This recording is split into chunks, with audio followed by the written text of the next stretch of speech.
రాజకీయాల్లో పై చెయ్యి కోసమే విజయవాడలో రౌడీజం పుట్టిందనేది అందరికీ తెలిసిన విషయమే. ఎన్నికల్లో ఆధిపత్యం కోసం ఎన్నో హత్యలు జరిగాయి. వెలుగులోకి రాని ఘోరాలు చాలా చూసింది బెజవాడ. వ్యాపార వర్గాల జనాభా ఎక్కువగా ఉండే విజయవాడ పాత బస్తీపై పట్టు కోసం టీడీపీ కూటమి అభ్యర్థిగా సుజనా చౌదరి బరిలోకి దిగడంతో మొత్తం రాజకీయ సమీకరణలు మారిపోయాయి. నమస్తే, welcome to Telugu one news. నేను మీ ఫజల్.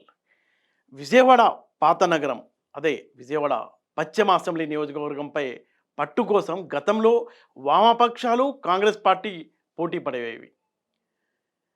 అయితే ఎక్కువసార్లు అక్కడ ఆధిపత్యం కాంగ్రెస్ పార్టీదే అయ్యేది. అయితే ఇప్పుడు ప్రస్తుతం ఇక్కడ ఎవరు పోటీ ఎవరి మధ్య ఉంటుంది, ఎలా ఉంటుంది ఈ ఎన్నికలు కనుక మనం చూసుకున్నట్లయితే ఇక్కడ భారతీయ జనతా పార్టీ నుంచి సుజనా చౌదరి పోటీ చేస్తున్నారు. ఈ నియోజకవర్గంలో చాలామంది వ్యాపారవేత్తలు ఉంటారు. ఇక్కడ భారతీయ జనతా పార్టీ పోటీ చేస్తూ ఉండటం, అందులో సుజనా చౌదరి ఇక్కడ అభ్యర్థిగా ఉండటంతో ఆయనకు చాలా అనుకూల అంశాలే ఉన్నాయనేది స్పష్టంగా అనిపిస్తున్నాయి. అక్కడ తెలుగుదేశం పార్టీ కేవలం అంటే ఈ నియోజకవర్గం ఏర్పడి 12 సార్లు ఇప్పటికీ ఎన్నికలు జరిగితే అప్పట్లో తెలుగుదేశం పార్టీ ఆవిర్భావం జరిగినప్పుడే ఒక్కసారి మాత్రమే తెలుగుదేశం పార్టీ అక్కడ గెలిచింది. ఆ తర్వాత తెలుగుదేశం పార్టీ పొత్తులో భాగంగా ఎక్కువసార్లు మిత్రపక్షాలకు ఆ నియోజకవర్గాన్ని కేటాయిస్తూ ఉండటం, అక్కడ తెలుగుదేశం పార్టీకి సంబంధించిన మిత్రపక్షాలే అక్కడ గెలుస్తూ వచ్చాయి. అయితే అసలు టోటల్గా ఇక్కడ ఎన్నికల ముఖ చిత్రం ఎలా ఉందో ఒకసారి మనం చూసుకున్నట్లయితే ఇక్కడ మొత్తం పోలింగ్ బూతులు 235 ఉన్నాయండి. 2019 అంటే గత ఎన్నికల్లో మొత్తంగా 66% ఓటింగ్ అయితే వైసీపీ 38.4% ఓట్లు పొందింది. తెలుగుదేశం పార్టీ 33.4% ఓట్లు. అంటే రెండు పార్టీల మధ్య తేడా కేవలం 5% మాత్రమే ఉంది.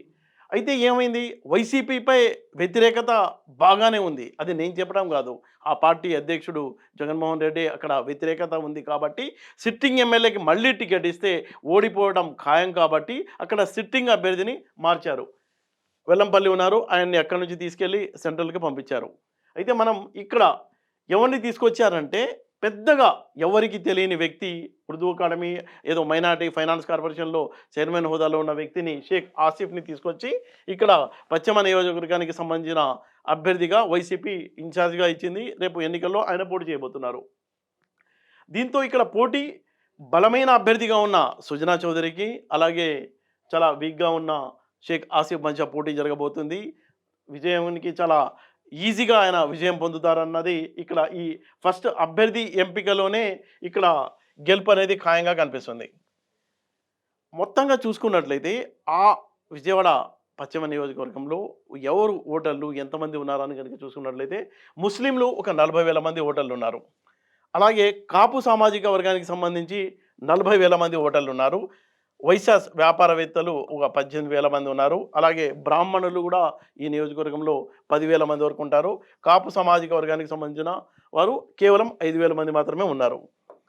ఇక్కడ చాలా ట్రేడ్ వ్యాపారానికి చాలా సెంట్రల్ పాయింట్గా మనం చెప్పుకోవచ్చు. అయితే ఇక్కడ జరిగిన 12 సార్లు ఎన్నికలు జరిగాయి. ఈ 12 సార్లు ఎన్నికల్లో 5 సార్లు మైనార్టీ అభ్యర్థి ఎమ్మెల్యేగా ఇక్కడ గెలవడం మనకు కనిపిస్తుంది. 1967 మొదటి ఎన్నికల్లో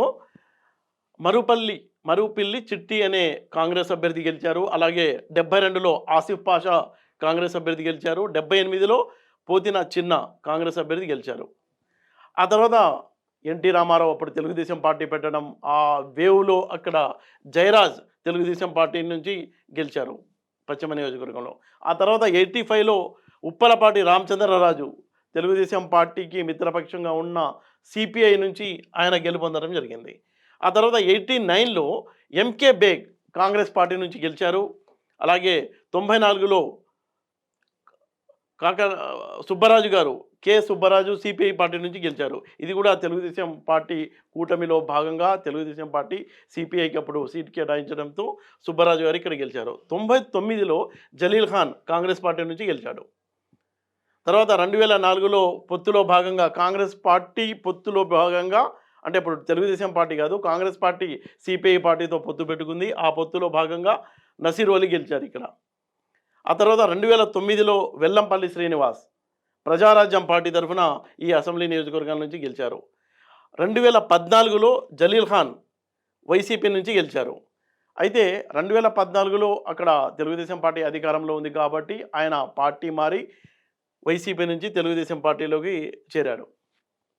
ఆ టైంలో ఏమైందంటే వెల్లంపల్లి మీద ఆయన గెలిచారు. వెల్లంపల్లి వైసీపీలోకి వెళ్ళిపోయాడు. 2019లో ఇప్పుడు వైసీపీలో ఉన్న వెల్లంపల్లి ఇక్కడ నుంచి పోటీ చేసి గెలిచారు. ఇప్పుడు 2024లో అది ప్రజారాజ్యంకి మంచి ఓటర్లు ఉన్నారు. కాపు సామాజిక వర్గానికి సంబంధించిన ఓటర్లు కూడా చాలామంది ఉన్నారు. కాబట్టి అక్కడ జనసేన నుంచి చాలా కీలకమైన వ్యక్తి పోతిన మహేష్. ఆయన అధికార ప్రతినిధిగా ఉన్నారు. చాలా కాలం నుంచి దాదాపుగా 3 ఏళ్ల నుంచి అక్కడ వర్క్ చేసుకుంటూ పోతున్నారు. ఆయన తాను గెలిచి పవన్ కళ్యాణ్‌కి గిఫ్ట్‌గా ఈ నియోజకవర్గాన్ని ఇస్తాను అంటాడు. అయితే ఇప్పుడు ఏమైంది? పొత్తులో భాగంగా కూటమిలో భారతీయ జనతా పార్టీకి సీట్ లభించింది. అయితే ఆయన చాలా మొండిగా ఉన్నారు. ఏం చేస్తారు అనేది. ఇక్కడ పవన్ కళ్యాణ్ ఫోటో పెట్టుకొని నేను ఈ ఎన్నికల్లో ఇక్కడి నుంచే పోటీ చేస్తానని. ఇప్పుడు సుజనా చౌదరికి ఉన్న ఒకే ఒక తలనొప్పి ఏంటి అని మనం చెప్పుకున్నట్లయితే ఇతన్ని గనక పోతిన మహేష్ కుమార్‌ని పొత్తులో భాగంగా ఇప్పుడు Janasena party, Telugu Desam party, BJP వీళ్ళు ముగ్గురు కలిసి ఒక కూటమిగా ఉన్నారు కాబట్టి అది పెద్ద విషయం కాకపోవచ్చు. పోతిన మహేష్‌ని గనక ఒప్పించుకోగలిగితే ఈయన ఇంకా గెలుపుకు రహదారి చేసుకున్నట్టే అని మనం చెప్పుకోవచ్చు. అయితే తెలుగుదేశం పార్టీ నుంచి ఇక్కడ ఈ ప్రాంతంలో ముఖ్యమైన నేతలున్నారు. జలీల్ ఖాన్ తెలుగుదేశం పార్టీలో ఉన్నారు. ఎంఎస్ బేగ్ ఉన్నారు. అలాగే బుద్ధ వెంకన్న ఉన్నారు. నాగుల్ మీరా ఉన్నారు. ఈ నలుగురు వ్యక్తులు కూడా తెలుగుదేశం పార్టీకి సంబంధించిన కీలకమైన వ్యక్తులు. ఈ నలుగురు కూడా పొత్తులో భాగంగా బీజేపీకి సపోర్ట్‌లో ఉన్నారు కాబట్టి ఆయనకు సుజనా చౌదరికి ఇది ప్లస్ అనే మనం చెప్పుకోవచ్చు. టోటల్‌గా వైసీపీ అలాగే బీజేపీ మధ్య ఇక్కడ పోటీ ఉన్నప్పటికీ ఈ కూటమి తరఫున సుజనా చౌదరి ఈ ఎన్నికల బరిలో ఉన్నారు కాబట్టి మొత్తం కూటమిలో ఉన్న జనసేన అలాగే తెలుగుదేశం పార్టీ పూర్తి సపోర్టు భారతీయ జనతా పార్టీకి లభిస్తున్నందువల్ల అయితే మనం ఇక్కడ ఇంకో విషయం మాట్లాడుకోవాలి. గతంలో భారతీయ జనతా పార్టీకి ఇక్కడ వెల్లంపల్లి బీజేపీ నుంచి పోటీ చేసినప్పుడు 60,000 ఓట్లు సంపాదించుకున్నారు. అంటే బీజేపీకి అక్కడ మంచి ఓట్ల బలం ఉందని మనం చెప్పుకోవచ్చు. అలాగే టీడీపీ సపోర్ట్ ఉంది.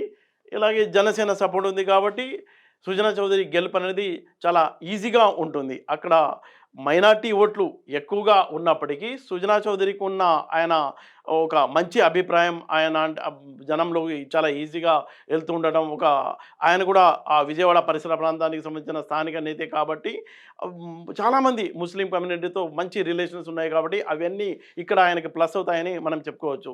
ఈ కౌన్సిల్ చైర్మన్గా ఉన్న షరీఫ్తో కూడా మంచి స్నేహ సంబంధాలు సుజనా చౌదరికి ఉన్నాయి. ఆయన యాక్చువల్గా చూసుకున్నట్లయితే తెలుగుదేశం పార్టీకి సంబంధించిన వ్యక్తి అయినప్పటికీ ఆయన కొన్ని కారణాల వల్ల బీజేపీలోకి వెళ్ళడం వల్ల బీజేపీ నుంచి ఆయన బరిలో ఉన్నప్పటికీ ఆయన మీద అంతగా మైనార్టీ వర్గాల్లో కూడా నెగిటివ్ అనేది కనిపించడం లేదు. అక్కడ టోటల్గా చూసుకున్నట్లయితే ఈ నియోజకవర్గంలో విజయవాడ పాతబస్తీ అదే పశ్చిమ నియోజకవర్గంలో చూసుకున్నట్లయితే చాలా ఈజీగా సుజనా చౌదరి గెలుపు అవకాశాలు ఉన్నాయని అక్కడ ఉన్న ఓటర్లు అక్కడ ఉన్న ఓటర్ పల్స్ క్లియర్గా అర్థమవుతుంది.